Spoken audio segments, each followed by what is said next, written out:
Speaking of intellectual property and luxury goods, let's go on to the French billionaire working his Trump ties to spare his luxury empire. That's right. We're talking about LVMH and Bernard Arnault. Let's kick it off. Jordy, what you got? Yep. The day after President Trump survived an assassination attempt in Pennsylvania last summer, he received a call from a familiar French voice. It was Bernard Arnault, owner of the globe-spanning luxury empire. Arnault wanted to check in on the man he had known for decades. Trump was also in the middle of a fierce presidential campaign, as well as several criminal proceedings. The phone call from Arnault sent a clear signal. The luxury titan was sticking with Trump through thick and thin. With Trump now in office and warning of steep tariffs on European goods, the tariffs. The question, of course. Yeah. The question is whether Arnault can leverage his connection to keep his luxury conglomerate out of any trade wars. Trades would be a blow to Arnault's empire, whose largest market is the U.S., equal in size to all of Europe combined. Trump has called the European Union's trade surplus with the U.S. a quote-unquote atrocity, but he also leans on personal relationships to guide his policy, as every businessman in the world does. Yeah. The ties between the families are extensive, dating to when the two patriarchs were up-and-coming property developers in Manhattan. Huh. That's a whole other side of Arnault's story. He was no like in the real estate development world and the construction industry back in France. So Arnault's second eldest son, Alexander, has become friends with Trump's son-in-law, Jared Kushner. Ivanka Trump, also funny story. Yeah. I made so back in 2021, we launched Helpful VCs, which was that NFT project where we made 400, CryptoPunk style, NFTs, and we put them online, and we said, any VC that reposts this in the next 4 hours gets theirs for free. Otherwise, we're going to auction it off. Yeah. So of course, every investor, NFTs were starting to become popular. They were like, I'm not letting my NFT get auctioned off to someone else. So everybody reposted it, super viral. Alexander saw it, and then a mutual friend of ours hit me up, and he was like, hey, could you, Alexander wants to make a CryptoPunk style NFT for his dad, Bernard. Could you make him one? I was like, sure. It costs like $50. I was like, here you go. So anyways, that's an amazing story. I had no idea. Anyways, because awesome. Alexander was tapped into Web3 and had done some stuff with Tiffany's. They kind of, I think, approached it in the right way where they dipped their toes but didn't go they weren't saying like GM, wag me and stuff like that. So anyways. Like Sequoia. Do you remember that? Since Sequoia rebranded as like the Web3 faucet mainnet thing for like a week. And it was like at the actual top, and then the SBF FTX thing happened. It was like, okay, back to normal. Back to the basics. Amazing. Ivanka Trump is a friend of Arnault's daughter, Delphine, and a devotee of Dior. The brand Delphine oversees the CEO. So for those that don't know, Bernard has done a fantastic job of getting all of his children like running different brands in the empire. So she runs Dior. The Arnault's conglomerate even pays rent to the Trump Organization, which is a landlord for LVMH's Louis Vuitton store in Midtown. So does LVMH do cosmetics? Because you were talking on the last show that Melania should do a cosmetics line. If she doesn't have one already, she might. She did one. There we go. Yeah, that seems obvious. Okay. I'll continue here. During Trump's first term, Arnault's decision to expand handbag production in the U.S. and publicly promote the move with Trump helped the luxury industry largely avoid an initial wave of tariffs that hit other European sectors. Why are you laughing? I just think it's the funniest game of checkers. Where Bernard's like, I just really don't want to get tariffs. Like, okay, open up production in the U.S. I'll text it to Trump. Hey, do you see what we did? Like, here's why you shouldn't, slap like a 15% tariff. Trump left office before a second salvo of tariffs could take effect. Those levies, which some dubbed the LVMH tax, were designed to hit luxury goods in retaliation for a French digital tax affecting U.S. tech giants. Hey, Bernard, you got to get it together over there. Get your house in order. Ban the cookies. Let's cool it with the cookies. The cookie banners. The cookie thing is just, I made a joke about it when I was in France in late December, early January, and it just is so over the top. It's insane. It just is. He should be running. Bernard should actually do this, because think about it, you walk in the Louis Vuitton store, they're going to be like, hey, just so you know, like, you're in a store right now. Hey, there's a store. You might have an opportunity to buy something. Can you please like sign on this line that like you're looking at merchandise and you're in a store? And it's like, yeah, I know I'm in the store. I know I'm on a website. I know that cookies exist. Like, why am I clicking a button for this? Yeah. It's unnecessary. Yeah. And it's the same thing that you would never see that in a luxury environment. Yeah. And Europe seems hell-bent on making their you have to entire imagine internet that Arnaud, low-class and vulgar. Yeah, you have to imagine that Arnaud is inspired to some degree by Elon, and that if you have millions of dollars, you absolutely can influence the outcome of an election and make sure your guy is in. So yeah, again, a lot of like the obvious thing if you're trying to avoid tariffs is to show Trump, look, we're investing in America. We're gonna develop production locally. This is an important sector. But then the sort of more complicated way to do it is to say, like, I'm going to fix French governance. And like, I'm going to get my guy in, and I'm going to make sure we're not like launching these taxes on American, digital goods and products. I still wonder, like, LVMH tax, I guess it's still hanging over Arnaud's business empire. It says here, like, of all the things to tariff, that seems like the safest. Not just because like luxury goods aren't important, but literally because like they're not price sensitive in the same way. Like they're not price elastic. And so, if you tax cigarettes, people consume the exact same amount of cigarettes. Like it's fine to tax cigarettes basically.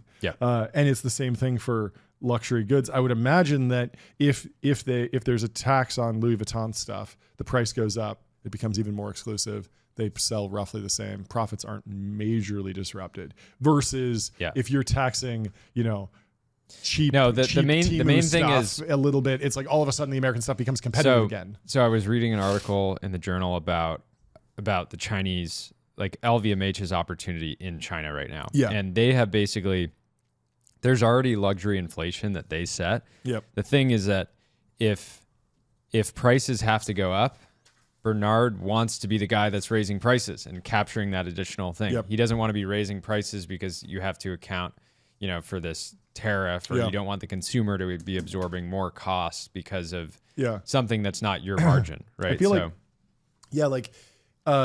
there's so many places where I would probably be pro tariff just to make the American local industry more competitive. We talk about drones. We talk about, DJI versus GoPro. We talk about, all sorts of hardware stuff, Unitree versus Boston Dynamics, all these different things that could, or the Tesla Optimus. But what, a lot of these, I was looking at Swiss watches versus American watches. Like there's one guy who makes bespoke watches really in America. You're on the list. You should actually make sure you're on. You should make sure you're on the list because it's going to be like a decade. It's RGW or RGM. I think RGM out in Pennsylvania. And then there's Hamilton, which is like a great and historical organization, but they're not at the same level as the Swiss guys. So it's like if you tax that, it's like Patek, Vacheron, and Audemars Piguet are still like they're only games in town at that level. And I'm wondering, like, if all of a sudden Louis Vuitton is more expensive, what is more competitive in America? Like, do we just start rebuilding? Maybe it'd be an opportunity for an American new luxury line to pop up. The thing about luxury, though, is it takes 100 years to actually build a luxury brand. Whereas if an American entrepreneur came out today and was like, I have a drone that's just as good as a DJI, not even better, just the same price, we're price competitive, and I would buy that one, obviously. But right now, it's like, okay, if I need a drone, like it has to work, I have to go with DJI, because the other one is one from America that doesn't work and costs twice as much. Anyway, let's move on. The article mentions China. LVMH is counting on strong U.S. demand to power its growth in the coming years after sales in China, the second biggest market, plunged around 20% last year. And you were telling me something about that. Yeah. I mean, so it tracked with iPhone sales perfectly, right? So many luxury product companies had been dependent on China for the vast majority of their growth over the past decade, and that just like slammed basically to a halt. Is contracting now. That has to do with like economic issues in China. Also, the Chinese consumer kind of like finding their way, and there being actual consumer brands in China that are starting to be compelling to people locally. But there's Kering Group whose sales were down like 30% or something like that. So in China, okay, that's interesting. I'd love to know how LVMH is doing over the past year to 10 years. If you could look that up on Public. But there's some interesting information here. LVMH operates 14 factories in the United States already and is planning to pump more money into Tiffany, the iconic American jeweler it acquired in 2021. Yeah, so in 2024, Kering sales in Asia Pacific, including China, declined 30% due to weakened demand. And so there's this kind of caught people off guard to some degree because there's a bunch of stores that are already like badged, like have the branding of whatever, sort of luxury brand is going in there, and just nobody's moving in, or they're open and like people just aren't coming through. So really tough, scenario right there. Apple's having the same issues. Their sales are down almost double digits as of last year in China. And again, part of the reason for that is that the iPhone in China is more of a luxury product than it is a utility. Yeah. And we talked about this yesterday off the show, but Apple has huge advantages in the US. They have their moats, which is like messaging, payments, the developer ecosystem. They don't have that in China because of WeChat and these sort of super apps. And so somebody can just trade for a cheaper phone and get like 99% of the utility that they would get from an iPhone. Whereas if you go off iPhone right now, it's like you're losing your iPhoto storage, you're using all your group chats, you're losing your calendar. Bunch of apps, like you're gonna won't work anymore. Yeah. So it is you're very locked in. So this is fun. He went to the inauguration ceremony and sat next to Bezos and Musk, who he's been like going up and down with as the richest man. He recently was knocked off, and Elon is the richest one now. But he was flanked by his wife and 2 of his 5 children, who would refuse an invitation from the president of the United States to attend their inauguration. Arnault told reporters, "Besides, I've had a long-standing relationship with him. Like, we're best buds. I love him," which is probably true. This article is based on interviews. Arnault first crossed paths with Trump when the Frenchman was living in New York in the early 1980s. Arnault had left France after the election of François Mitterrand. The first socialist president of France's modern republic, led to higher taxes and the nationalization of swaths of the French economy. He literally did the meme. If Trump's elected, I'm going to Canada. If Kamala's elected, I'm going to France. And he did that. He was like, there's a socialist here. I'm bouncing. I'm going to New York. Yep. And it must have paid off for him, because he said he didn't own a single luxury brand at the time. Instead, like Trump, he aspired to become a real estate mogul. He opened offices at Rockefeller Center while Trump Tower was being erected on 56th and 5th. Arnault met Trump for the first time at a charity dinner at the Plaza Hotel in the early 80s. Years before Trump acquired the storied hotel, Trump was the embodiment of a distinctly American form of luxury, one that splashed brand names in bold-based font on everything from buildings to jets. Loud opulence. Let's opulence. Go. Really the creator. Arnault's most high-profile investments were on the Florida coast. U.S. real estate, however, was difficult terrain for the Frenchman, who struggled with an unfamiliar market. When Mitterrand's cash-strapped government made a U-turn toward a more business-friendly policies, Arnault returned. That's so dirty. You're only business-friendly when you're cash-strapped. Oh, now you want to? That's the Thiel thing. Is like even the socialists would say you got to let the capitalists make some money before you can redistribute it. Yeah. So like, it doesn't make sense to do socialism in a 2% GDP growth economy. You need to get to 10% GDP growth. And that's like where all the AGI socialists come from, is they say, hey, look, like UBI sounds crazy now, but when we're growing GDP 10%, there's going to be so much money flowing around. It'll be easier to pay for UBI. Everything will be paid off. Anyway, these guys are futurists. When Arnault resurfaced in New York in the late 1980s, it was the purveyor of a different kind of luxury. Arnault had purchased Christian Dior, and he was fighting for control of LVMH. He had garnered a reputation as France's sharp-elbowed deal-maker back in France, drawing comparisons to Trump himself. Arnault and Trump shook hands at a party at the Metropolitan Club in 1989. Arnault had helped sponsor a black tie event for the French luxury industry at the Metropolitan Club in Manhattan. They shared a table, according to video of the event, and Arnault is seated next to a bejeweled Ivana Trump. As Trump beams as he arrives at the table to shake hands, Arnault continued snapping up fashion and luxury brands, including American ones like Marc Jacobs and Donna Karan. The real front lines of the expansion, however, was the U.S. real estate market. It was like a game of Monopoly. Arnault's brands needed to occupy prime locations in America's most exclusive shopping corridors. We're talking about Fifth Avenue, Madison Avenue, just around the corner of Trump Tower, Bulgari, etc. And so he goes on an absolute tear. Yeah, and if you haven't already, go listen to the Acquired episode of LVMH, because the story is just I honestly have listened to both, so I'm probably have overlapping narratives, but yeah, both of those episodes are fantastic, and they give you just learning about Arnault, just an absolute. He certainly didn't luck into being at one point the world's richest man. Well, let's close out with this, like how the taxes are actually shaping up, to see, what the prediction is for how LVMH bears going forward in the Trump 2.0 administration. In 2019, the Trump administration imposed tariffs of 7.5 billion worth of European goods in retaliation for EU subsidies to Airbus. The duties targeted aircraft, cheese, and alcohol like wine and scotch. Bad news for the French diet, the French diet paradox. Justin Mayers. Luxury items like champagne and handbags were spared. Thank God. Dom Perignon. Leaving some people scratching their heads. Yeah, I mean, at $250, $350 a bottle, you put tariffs on that, we're going to be making January 6th look like a picnic.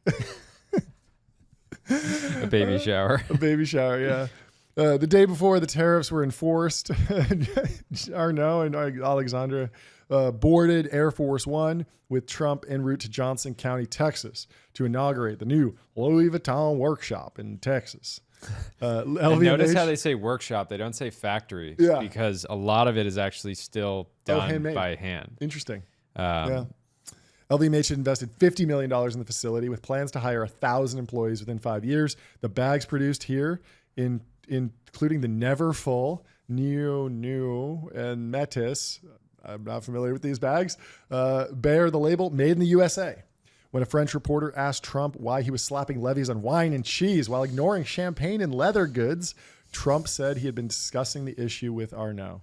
I can't tax him because he moved to the United States. He was very smart. He was way ahead, Trump said. That's a good point. I mean, it's the deal maker guy. Like, it seems like corrupt, but at the same time, it's like the whole point is, what does America get out of this trade deal? And there are a number of things. There are money from tariffs or jobs in domestic manufacturing. And so, Trump says like, hey, I threatened him. He played ball. And so I have to, I have to back down. Yeah. Like that's the point. It is also tricky because champagne, how are you going to move that? Like, you can't move that to Texas, I don't think. Yeah. But Trump's presence at the unveiling caused consternation at Louis Vuitton's offices in Paris. Nicolas Gisquere, Louis Vuitton's artistic director for women's collections, wrote on Instagram, "Standing against any political action, I am a fashion designer refusing this association." It's like kind of a reasonable thing to say. He's not that crazy. But yeah, obviously there's a lot of people that work at LVMH that are not down with the MAGA bros. And so they're going to have a rough time. Pulling Trump aside, Arnault confided plans to make a major investment in the United States. He didn't say what, but days later, LVMH went public with a bid for Tiffany's. The roughly $16.2 billion deal was the biggest acquisition of Arnault's career. And with Tiffany's flagship store, LVMH now Tiffany controls is the flagship American luxury brand. Yep. There's not really any. Can you think of any that the comp is Cartier, and it's not an American brand. Yeah. Yep. And so I don't know who owns Cartier, but LVMH. Wait, really? Yeah. You're kidding. No. They own both? Yeah. That's like the most monopolistic thing. Where is... Yeah, so Cartier is owned by Richemont, but Bernard owns a big stake in Richemont. Okay, wow. So it's indirect. Yeah. Where's Lena Khan on this? She's probably buying luxury watches, and she's like, you know what? Let them... Oh, sorry. Economies. So actually, I take it back. Okay, break it down. I was just spreading misinformation. The size of Arnault's stake when he acquired it was undisclosed. Arnault holds it, in his words, as an investment. Okay. The thing is Arnault has a history. If you listen to the Founders podcast episode, he will just start he'll want to buy a company, so he just starts buying the stock. Yeah, of course. So this is what he does. He's basically on his version of public, just ripping little checks here and there. Dollar cost averaging in. Yeah. He's been dollar cost averaging in, and it's totally possible. Like he just doesn't even want to own all of Richemont. But anyways, he sees it as an investment. Not he's never said, "Oh, I'm going to try to take this over." So he doesn't have a controlling stake, but he does have a stake. Yeah. Interesting. Yeah. So yeah.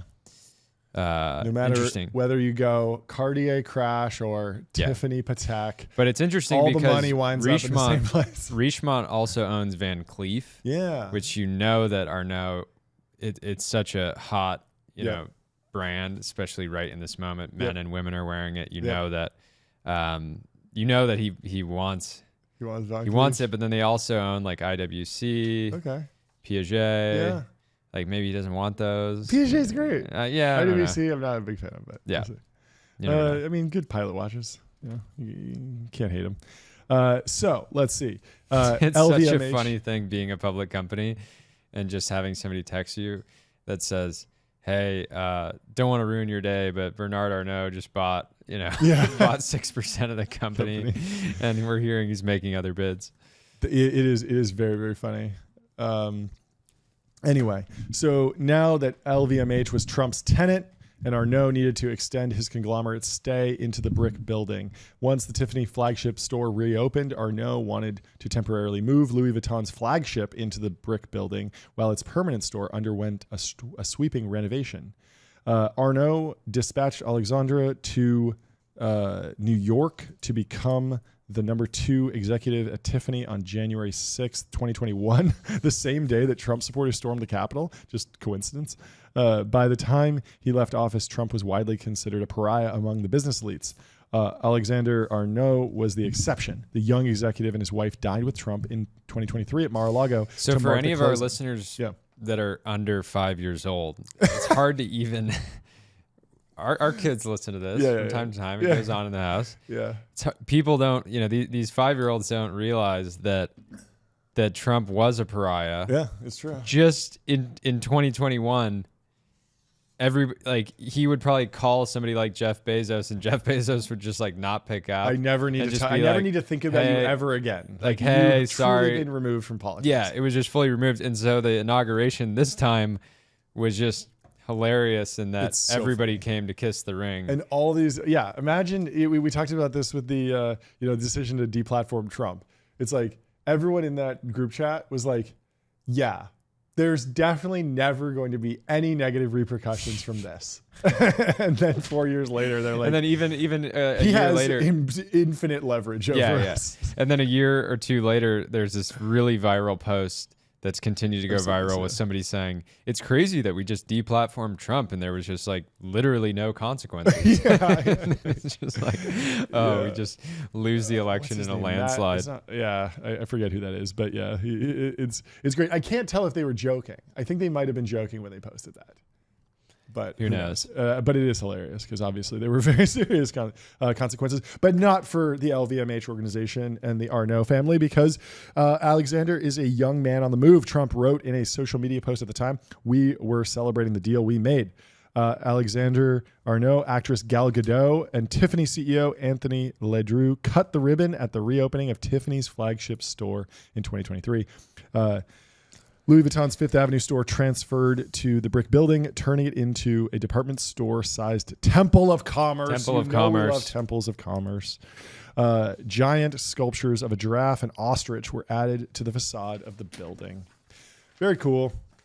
And so after Trump won the election, Arnault moved Alexander to Moet Hennessy, LVMH's drinks division, which generates much of its revenue as in the U.S., which generates a lot of its revenue in the U.S. Alexander took over as the unit's number 2 official this month, but people familiar with the matter say he's being groomed to eventually take the top job at Moet Hennessy. The drinks business faces more difficult straits than the conglomerate's leather goods and fashion divisions. Drinks have much thinner profit margins, making it harder for them to absorb any additional levies.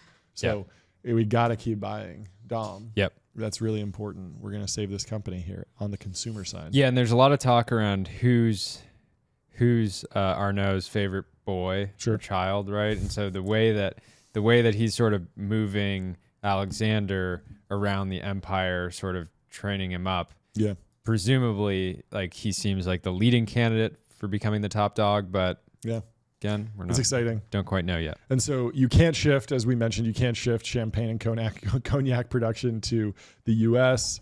I think legally, like, France has rules that link appellations of wine and liquor to specific regions of the country. And so it's only champagne if it comes from the Champagne region of France. Is like it's like a legal term. For now, LVMH executives have been carefully mapping its exports across every customs code category, tracking their exact locations in the shipping process, so the company can quickly determine its exposure to the moment any tariffs take effect. And they're gearing up for more investments in Tiffany. LVMH is spending 10 times more on Tiffany stores than its previous owners and more than twice as much on marketing. Wow. That's a huge investment. Yeah. That's crazy. Maybe a Tiffany store in every city in America. Whatever people say, the Tiffany CEO Anthony Ledru says, this is shaping up to be a very pro-business president. So they're coming out marking their claims. Never hurts to be pro-business. Pro-business.